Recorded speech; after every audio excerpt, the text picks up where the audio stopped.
Hi, I'm Peter J. Ray. Welcome to Adventures in History. Today's topic is Helen Zuck Lacey's 1966 Hawaii Vacation Diary.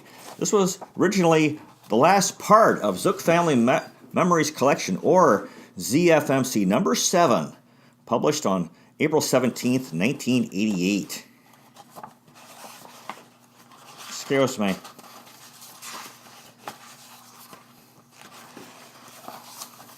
And the title is Helen Zuck Lacey's Adventurous Hawaiian Trip of 1966. We began our long adventure by leaving beautiful International Airport at 9:30 a.m., Monday, July 18th, 1966. A fine meal with champagne, enjoyed at 6 miles above the Great Pacific Ocean. Only a few clouds beneath us. Another out-of-this-world experience. Vicki Clark, a friend of Bruce Hay, a lovely lady, now going to live in Hawaii. This 707 is such a gigantic airplane, and the service is the finest ever. It is hard to comprehend where I am and what I am doing. We reached Hawaii in a little over 4 hours. One day at Waikiki Beach, stayed at the Hawaiiana, and both of us were dead tired, but soon revived on this alive and busy thoroughfare of Waikiki. So many exciting shops, so many people, so much to look at. $1 million fire broke out at the Beachcomber, besides which we had just been sipping guava juice. Francis got some pictures. It is all very exciting and commercial, and we wasted one precious day mostly looking at moose. Always the sound of the surf in the background. The beach is beautiful, but we are not on it at the Hawaiiana. We are going to bed early, up at 5:15 to reach the airport at 7:30 for our flight to Maui.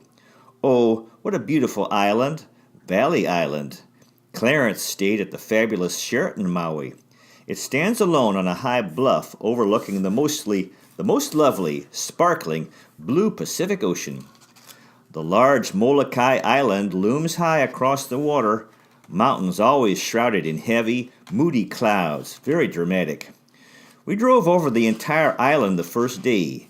Pineapple, sugarcane, prisons, cemetery, a quaint old fishing town here, Laihana, very picturesque, and such a setting as will bring many tourists and may become another Acapulco. We hope not. The immense largest banyan tree here. So much new and exciting to see. The drive up into the valley and high moody mountains. The Needle, unforgettable. Dinner and floor show in the perfect setting of our hotel overlooking the torch-lighted descent to the ocean, and one of the best floor shows of our Hawaiian visit. A very beautiful setting and experience. Sorry to move on. Wednesday, we flew to Hilo on the island of Hawaii, the volcanic island, and spent the entire day driving over the large volcanic areas.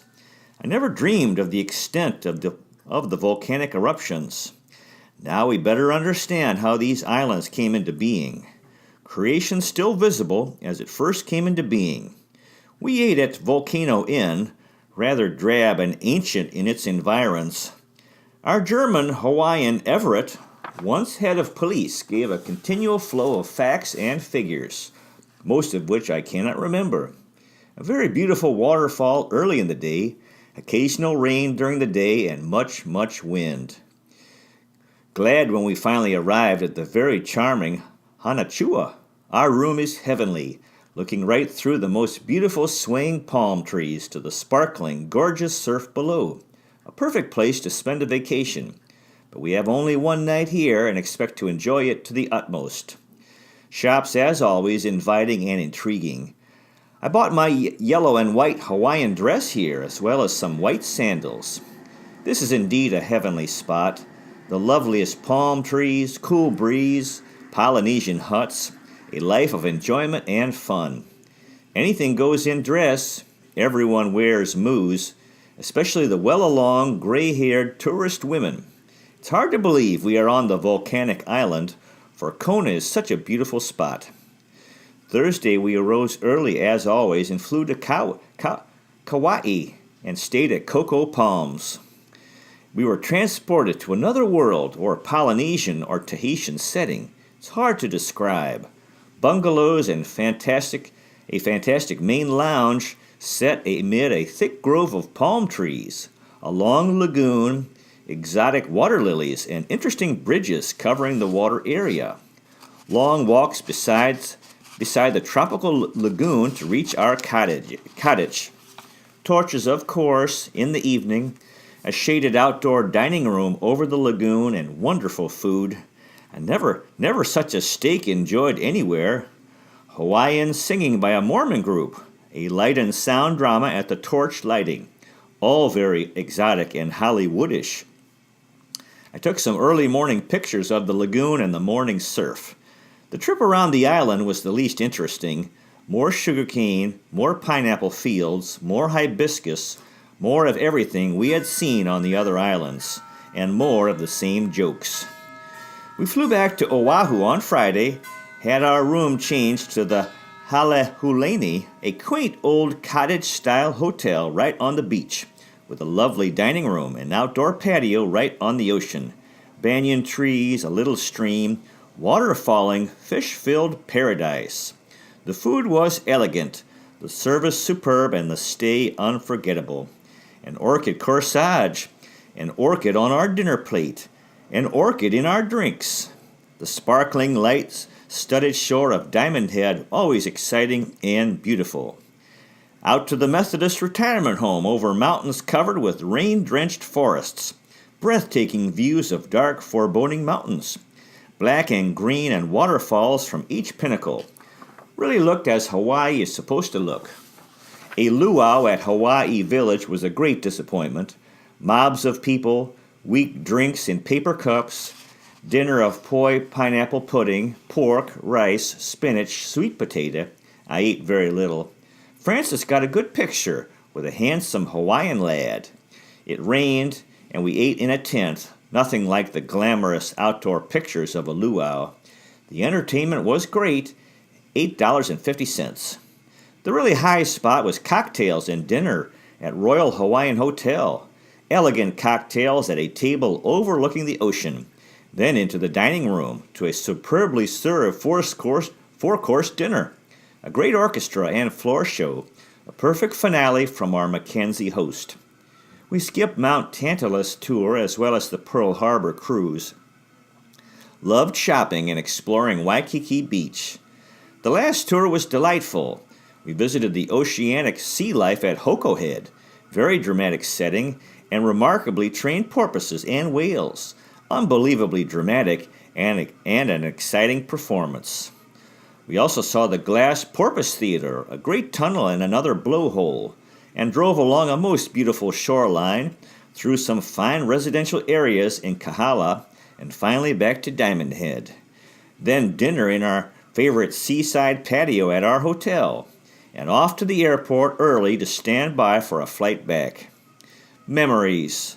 Monkey pod trees, beautiful wood, orchid and anthurium nurseries, rainbow falls, volcanoes, fern forests, black sand beach, leis and more leis, Hawaiian children, more and more orchids, pineapple spears, chunks and halves, all so delicious.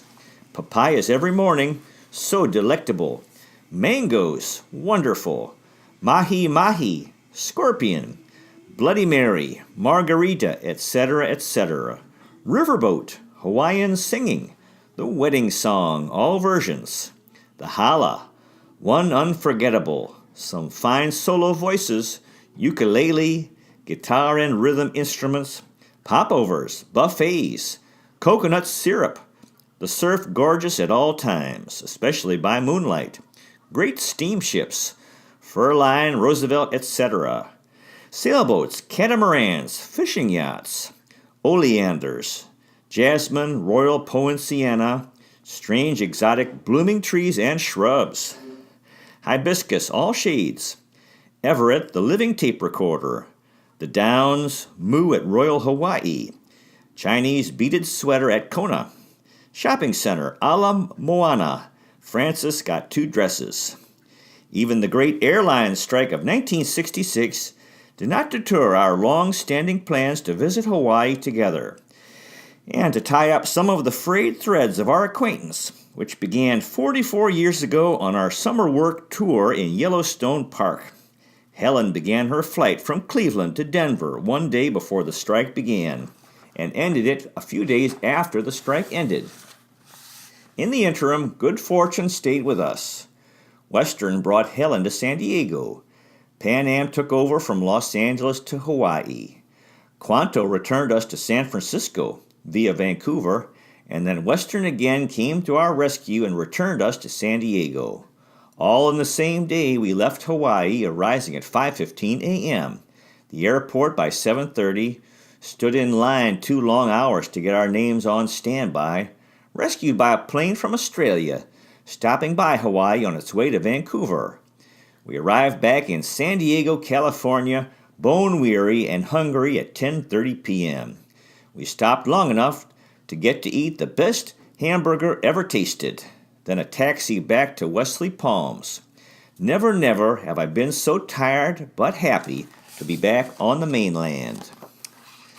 So that concludes Helen Zuck Lacey's 1966 Hawaii Vacation Diary. Now, before we go, I'd like to greet the students at Restless Educational Center: Jason Makop, Joaquin Parma, they call him Wax, Jasmine Faye Pay, Marin Mendy Dituco, Johannes Passis, and I'd like to congratulate the graduating students: Jontigo Filiantes, May Bayot, Mary Jane Lee, they call her Pim or MJ, and Miguel Nang. Congratulations to those graduating students, and we're sure that you will be very successful in college and beyond, and we were blessed to have you at Restless.